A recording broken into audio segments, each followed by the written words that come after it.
A saúde bucal ela evoluiu muito quando a gente fala na terceira idade, ou acima dos 50, 50 a mais, 60. Né? E a atenção à saúde odontológica do idoso busca desenvolver ações para promover o envelhecimento saudável, como tudo que nós falamos aqui até agora. Né? Então, quando você tem tudo o que foi mencionado, a saúde odontológica ela vem como um complemento, mas não só isso. Basicamente, são duas as funções que a gente dá para uma saúde odontológica acima dos 50 anos. Prevenir doenças. Ora, mas com 50 anos, acima de 50 anos, vou prevenir doença. Opa, prevenir muita doença. E reabilitar a saúde daqueles que já adoeceram e que têm a capacidade mastigatória, que têm a capacidade estética diminuída. Essa atividade, na odontologia, ela tem uma especialidade. Né? Na odontologia, chama odontogeriatria, é uma especialidade regulada pelo Conselho Federal de Odontologia, existem cursos de pós-graduação nessa área, mas eu diria para vocês assim, que é uma especialidade que deve necessariamente ser praticada por todos os cirurgiões dentistas graduados. Todos aqueles que saíram da faculdade, eles têm que ter um mínimo de situação de conhecimento, de disponibilidade para atender esse paciente. Eu estava olhando ali na entrada. Ali na entrada tem um quadro bonito do Dom Albano. O Dom Albano ele se tornou famoso na arquidiocese, não só pela espiritualidade, pela função que ele exercia, mas pela forma como ele gostava de conversar com as pessoas. E ele gostava de conversar com as pessoas através de historinhas. Né? O Dom Albano ele catequizava através de historinhas. E eu vou contar uma historinha rápida, porque eu acho que vale a pena a gente prestar atenção nisso.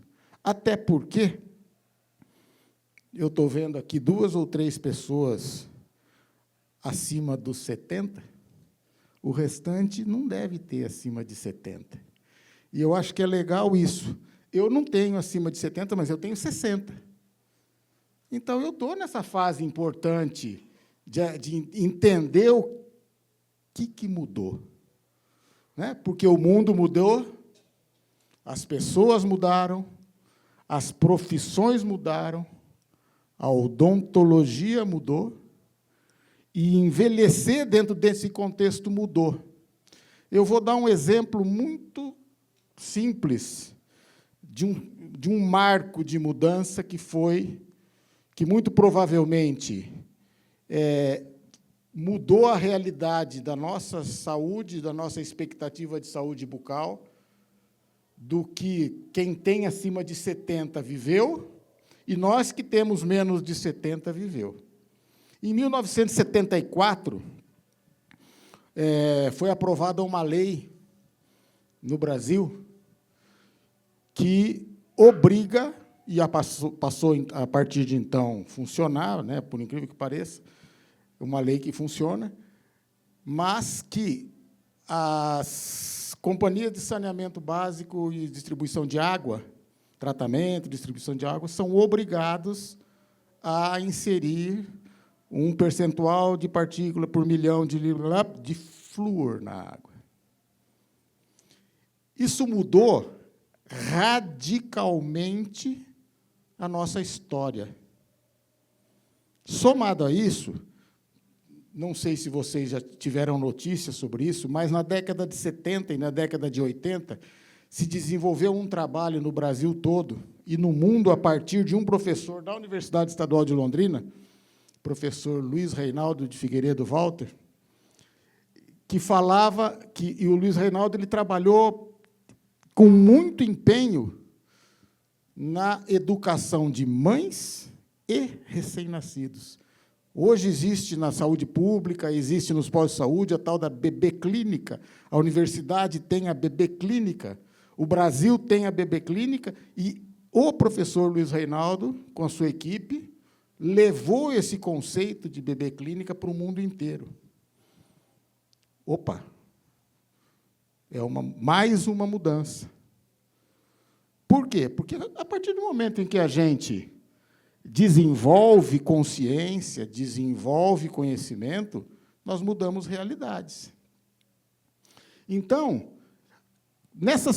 como consequência de todos esses trabalhos, a criança, o jovem e o adulto aprenderam e se acostumaram a novos valores e uma nova cultura de saúde bucal, prevenção e estética, assim como uma nova cultura de saúde geral. Né? Porque nós estamos falando aqui hoje, desde a hora que o Marcos subiu aqui, de uma mudança de cultura de saúde. Ele não falou em um remédio. Né? Ele não falou em nenhum remédio. Isso é mudança de cultura, isso é mudança de valor. Né? Então, quando a gente fala disso, o que nós concluímos? Que as crianças, os jovens, os adultos, tornaram-se idosos diferentes, com valores diferentes, com autoestima diferente e com cultura diferente. Então, se a odontologia não mudasse junto desse contexto, alguma coisa ia dar errado ou continuaria dando errado. Então, hoje, quando se procura... Hoje, se a gente fizer uma avaliação, uma pesquisa, você vai ver que pessoas acima de 50 anos, mesmo considerando situação social, econômica, nós vamos ver que pessoas na faixa dos 50 anos para cima, não vou falar raramente, porque no Brasil não dá para falar raramente, mas dificilmente aparecem desdentados nos nossos consultórios e mesmo lá no serviço público. Então, porque era comum na década de 70, os nossos pais, talvez, os nossos avós, chegavam nos 50 anos, 40 e poucos anos, estavam de dentadurinha, ou, às vezes, nem ela tinha. Né? Então, esse idoso aqui, ele não tem dentadura, provavelmente. Não sei nem quantos anos ele tem, até porque preto não mostra a idade, né? Preto e japonês, né? Japonês não fica velho, preto não fica velho, nós que somos caucasianos aqui, branco, que ficamos velhos, vocês não ficam velhos. E é legal isso, porque isso cria uma dinâmica na vida da gente que vem de encontro a tudo que foi falado. Isso gera felicidade, isso gera satisfação, isso gera autoestima. Né? Então, quando a gente falou lá da educação, do flúor, do conhecimento, nós descobrimos que nós que temos 50 a mais, porque o Marco tem aquela carinha de moleque dele, mas ele tem 60 anos, ele é mais velho que eu. Nós fizemos faculdade junto. Né? Então, nós somos idosos. Olha que legal, eu relutei a começar a falar isso, mas nós somos idosos tentando ter uma realidade diferente. Nós não somos idosos diferentes, porque nós temos 60 a mais, igual todos têm 60 a mais. Mas ele está fininho, eu não estou tão fininho, mas ele está fininho. Né? Então, a gente busca... E olha que engraçado, essa foto ela diz um monte de coisa. Alguém é capaz de chutar quantos anos esse homem pode ter? Eu não sou. Mas, pelo jeitão da lenha, 60 mais fácil. Né? Agora, olha só o tamanho do sorriso, olha a modernidade. Né? Eu vejo hoje, olha o Chiroma ali, ó, celularzinho na mão, não que ele tenha 60 a mais, de jeito nenhum, mas é o celularzinho na mão, né? E muitos com fone. isso faz parte desse processo cultural e de evolução de valores que a gente tem.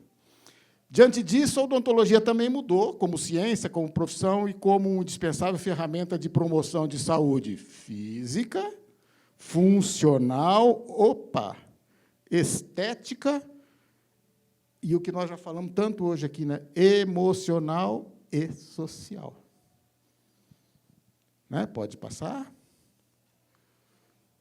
Aí, eu quis fazer essa introdução, e eu não vou ficar mostrando boca aqui, não vou fazer nada disso. Eu só vou contar para vocês uma coisa, que cada especialidade da odontologia acentuou o seu papel nessa reformulação de valores.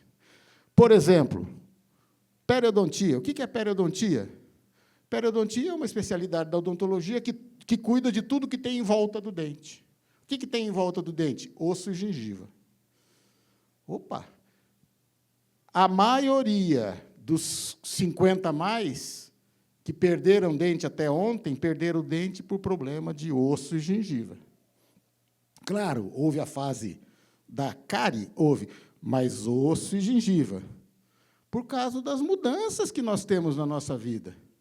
Uma série delas, desde destreza manual na higienização até mudança de hábito alimentar, e a periodontia ela cuida exatamente desse processo.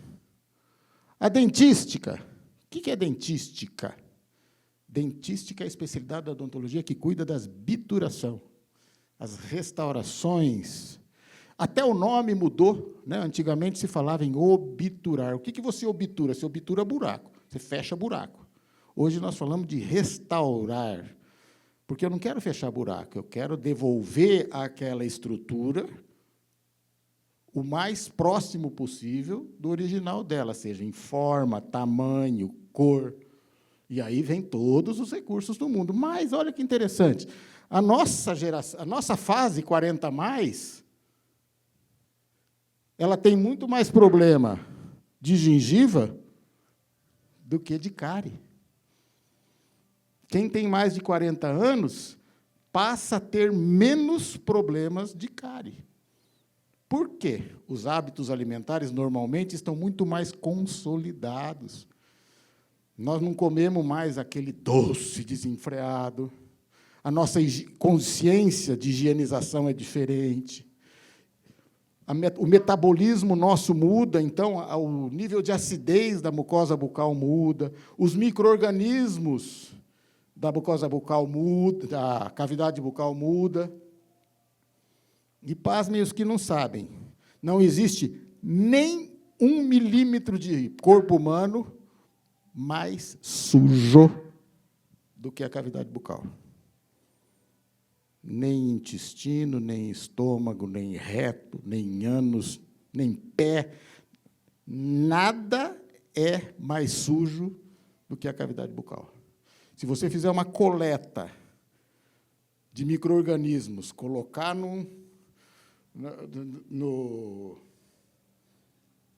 como é que chama? Pode ser no microscópio. Eu não ia falar microscópio, não, mas dá para ser. Aquela placa de cultivo. A placa. E você olhar o que vai aparecer e o que vai multiplicar a partir de uma gota de saliva e a partir de uma gota de fezes, nós vamos assustar.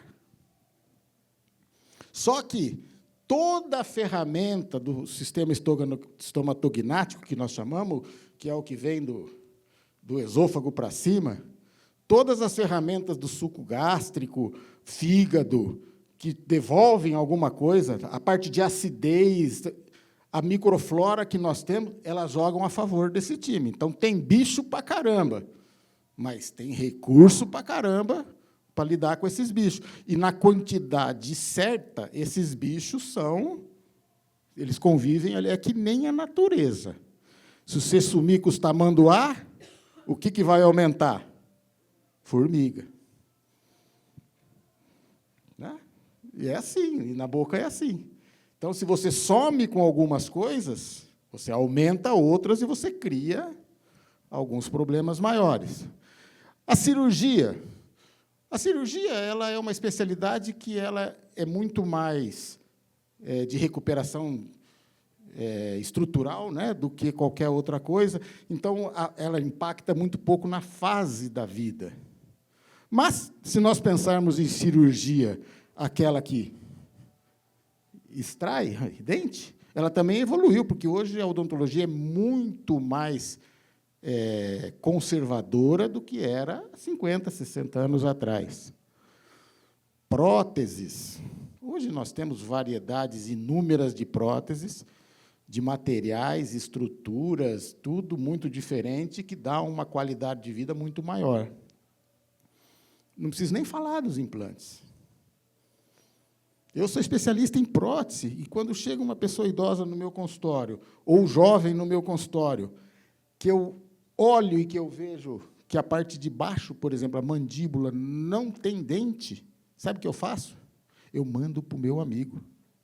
Porque não existe nada pior para um dentista do que fazer uma dentadura na mandíbula.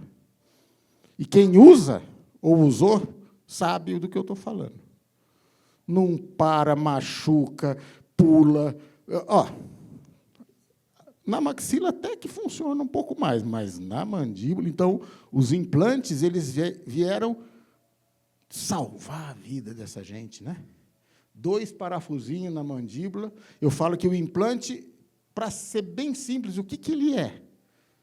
Uma analogia, ele é bucha e parafuso.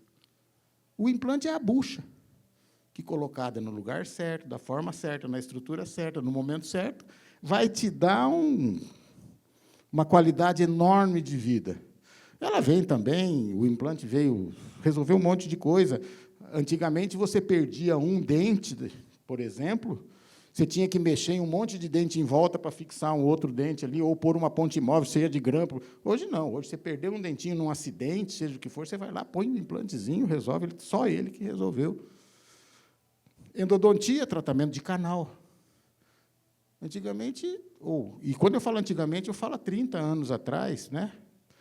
Se você falasse para uma pessoa que tinha que tratar canal, ela preferia apanhar do que tratar um canal. Hoje a tecnologia bota você a fazer um tratamento de canal, que você senta na cadeira do dentista, 1 hora depois você sai canal pronto, sem dor, sem trauma, sem nada. Antigamente era uma via crucis, né? Vai no dentista, abre, põe um curativo, volta, limpa, põe outro curativo, volta, limpa, até achar que estava bom. A ortodontia, movimentar dentes, cada vez mais modernizado. Não há idade. Mas a ortodontia é só para jovem, criança. A ortodontia não corrige só posição de dente, não deixa bonitinho, corrige função. E a função, em qualquer momento da vida da gente, desde que eu tenha dente, hoje, como a maioria de nós temos os dentes, você usa. E hoje mudou. Hoje se usa a ortodontia com essas plaquinhas novas que tem aí, que chamam alinhadores, diversas marcas. Tem a famosa que aparece na televisão, mas tem outras tantas que fazem a mesma coisa, e bem mais barato. E funciona. Aquele negócio de ficar colocando ferrinho na boca e puxa com fio, estica com fio. Ainda funciona? Sim, mas isso também está passando. Isso serve para mim, para você, para as meninas lá atrás, serve para todo mundo. Agora, eu queria falar de uma especialidade que, para a nossa fase, eu entendo ser quase que a essencial. Essa palavra feia aqui. Estomatologia. E eu, ali na frente, vou falar um pouquinho mais dela. Mas o que é estomatologia? Estomatologia é uma especialidade que, simplificando, ela estuda sinais que aparecem nas nossas bocas, que podem ser oriundos de problemas bucais e não bucais. E é aqui que eu acho que é uma das coisas que dentista tem que prestar atenção, e nós, pacientes, também temos. E eu pus essa aqui com como diria o caboclo, asterístico, porque isso aqui hoje é a coisa mais famosa que tem. Tudo que é revista que você abre está escrito, tudo que é Instagram que você abre tem, que é a tal da harmonização orofacial. Vou até respirar fundo para não falar bobagem. É um dos maiores absurdos que apareceu hoje na ciência ultimamente, da forma como está sendo feito. Não estou falando tudo dentro do limite, dentro do que é adequado. Mas o que estão fazendo aí é coisa de... E me preocupa porque jovens, moças, meninas de 18, 19 anos...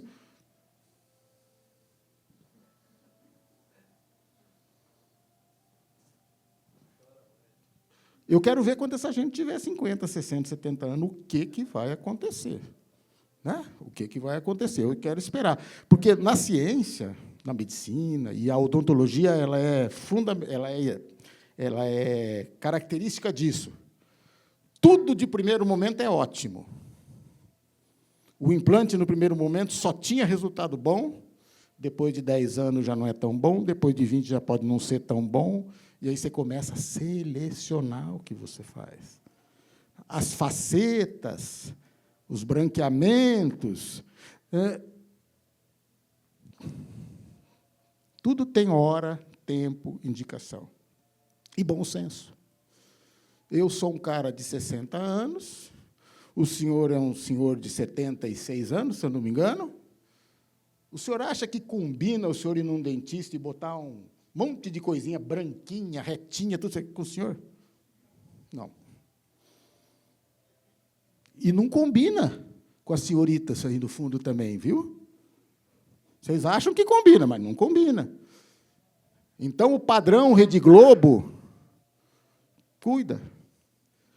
Eu acho assim, o que a autoestima nos exige e faz bem, eu acho que você tem que ir atrás, mas cuidado com os exageros, com o perfil, né? Cuidado, cuidado. Aquele dente branco, nem sei o que é aquele branco que os caras colocam. Ser humano não tem aquilo. Papai do céu fez a gente sem aquilo.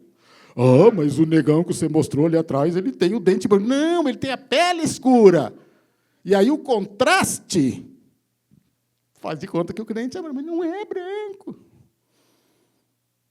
Ah, porque os japoneses têm dente, raça amarela, tem dente amarelo. Não, ele não tem dente amarelo, mas a pele tem outra característica. O europeu tem outra característica. Cada um tem um.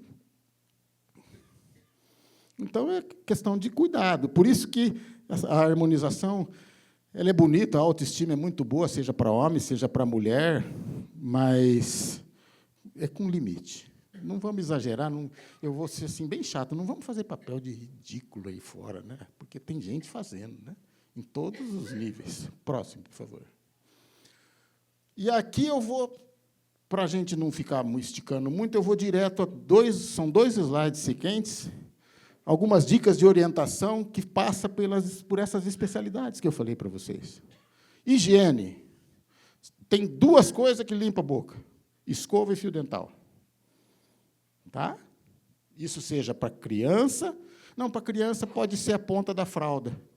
Quando se usava a fralda de tecido, a pontinha da fralda, o lenço, um gaze que a mamãe, depois que mama ali, funciona. Mas para nós que somos dentados, que temos duas mãozinhas que funcionam, escova e fio dental.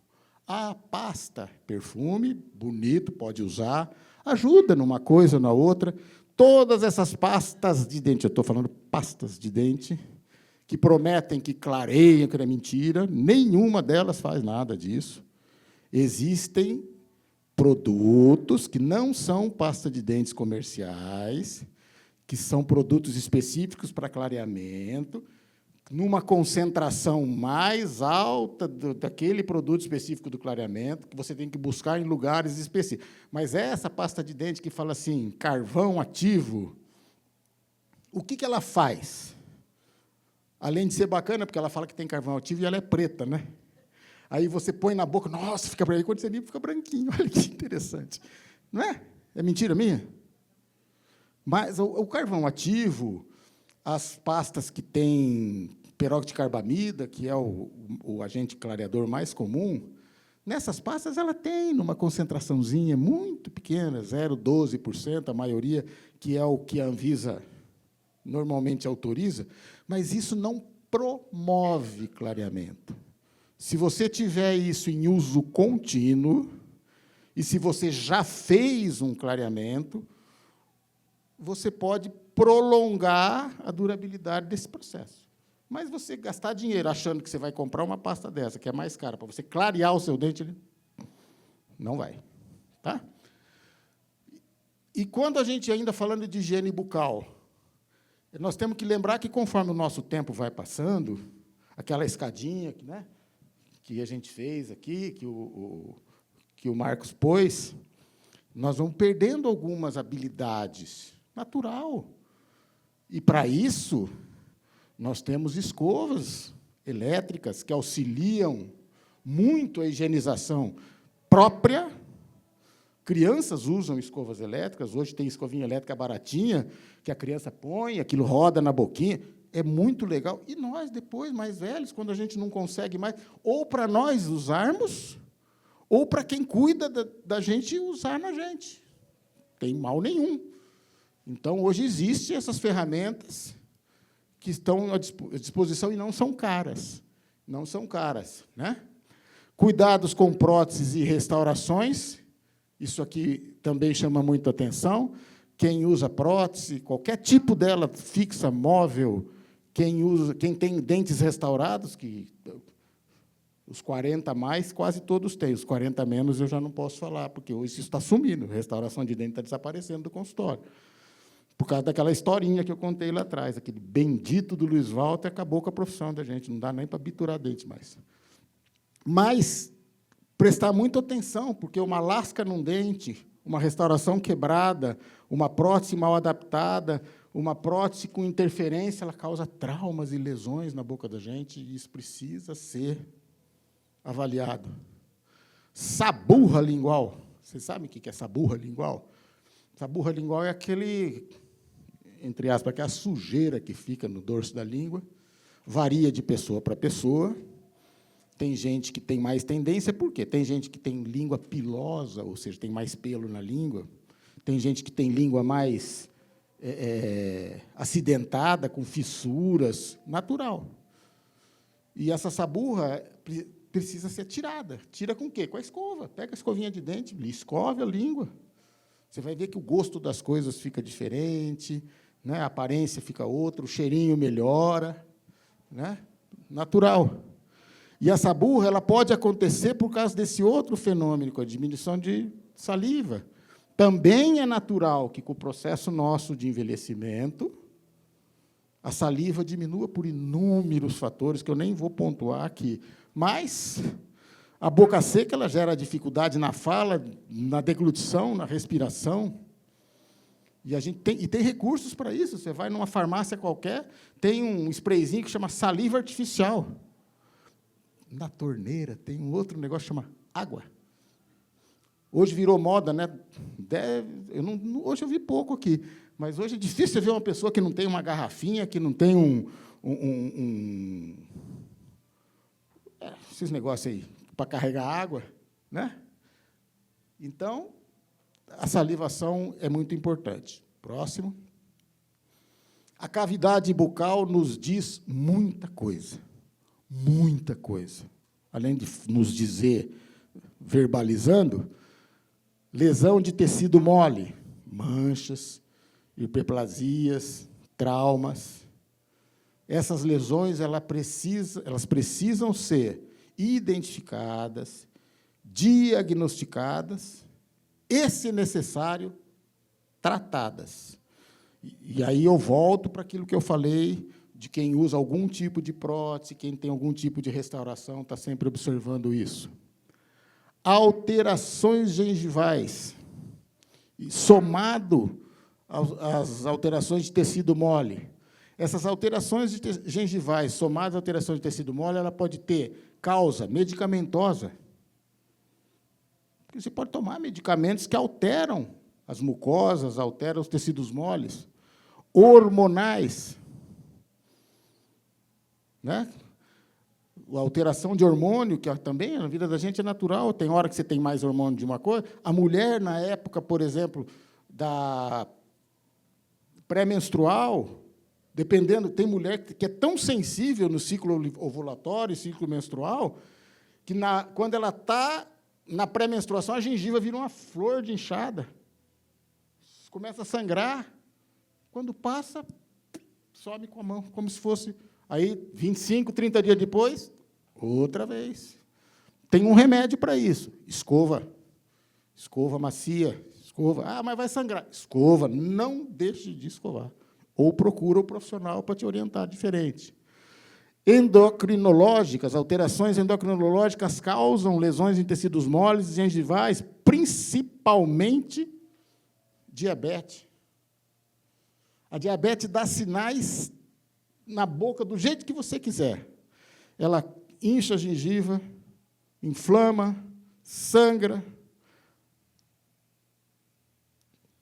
altera o hálito.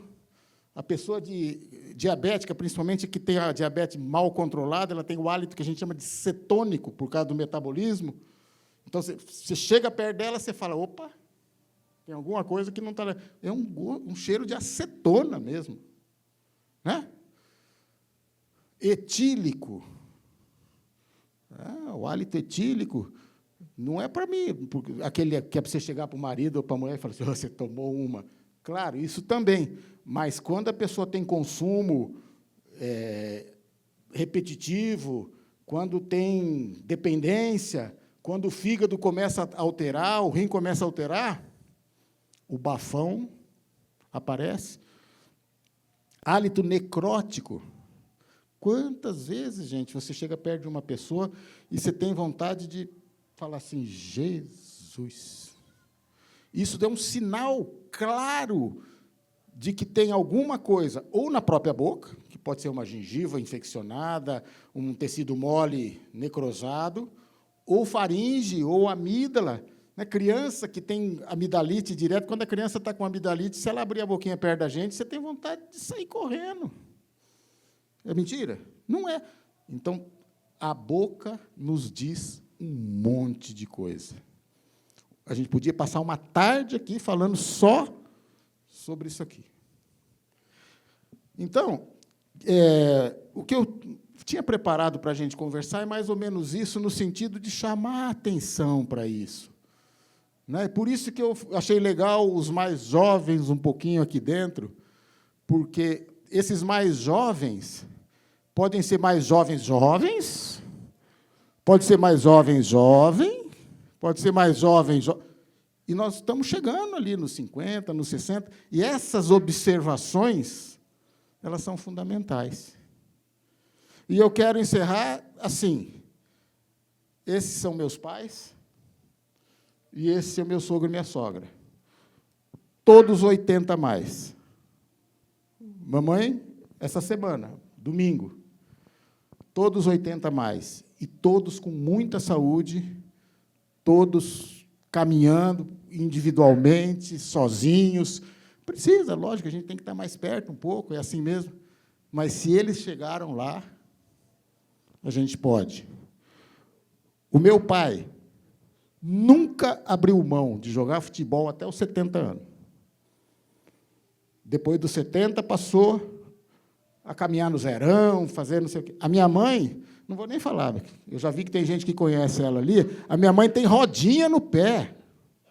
A minha mãe não para. Eu fico bravo com ela, a senhora tem que sossegar um pouco. Só que, se um dia eu chego em casa e eu vejo ela quieta, meu coração aperta. Porque não é dela. Minha sogra, eles dois são mais velhos do que meus pais. Minha sogra tem 82 anos. A pele da minha sogra é de dar inveja para qualquer um. Minha sogra tem 60 quilos. Caminha meia hora de esteira, anda todo dia em volta do quarteirão, porque agora a memóriazinha dela está começando a dar uma trupicada. Tem 4 cachorros, tem 2 gatos, tem passarinho, e mexe no quintal e sai. Eu volto daqui 5 minutos, ou 5 minutos cumprido, mas ela volta. E o meu sogro tem 86 anos, levanta todo dia, 7 horas da manhã, fuma 8 cigarros, um em cima do outro, que é para repor a carga. Aí ele tem mais 30 minutos de tosse, Entendeu? Pega o carro dele, que é cheio de adesivo, porque em cada esquina que ele passa, ele bate um cantinho, então ele bota um adesivo, né? Mas o dia que ele não fizer isso, também a gente vai achar que ranheta para dedéu. Mas eu devo muito da minha vida para ele. Então, assim, eles estão aí. E olha, com uma saúde irritante. Então, gente, tem um ditado que diz assim, um ditado, não, uma pergunta, uma brincadeira que fala, quando que a gente começa a envelhecer? Alguém já ouviu essa? Giroma, quando que a gente começa a envelhecer? Quando que a gente começa a envelhecer? Quando nasce. A gente começa a envelhecer quando nasce. Né?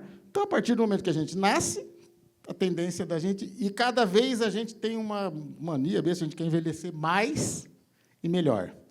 Gente, muito obrigado. Eu estou à disposição. Nós gostamos do que fazemos e, conforme o Marcos disse, quando a gente vai chegando nos 50 a mais, a gente começa a entender um monte de coisa melhor. Né? Então, como é que ele fala? A carcaça vai... A carcaça é ruim, mas o miolo é bom. Obrigado. Viu? Muito obrigado, doutor Alberto Bacarin, pela sua palestra.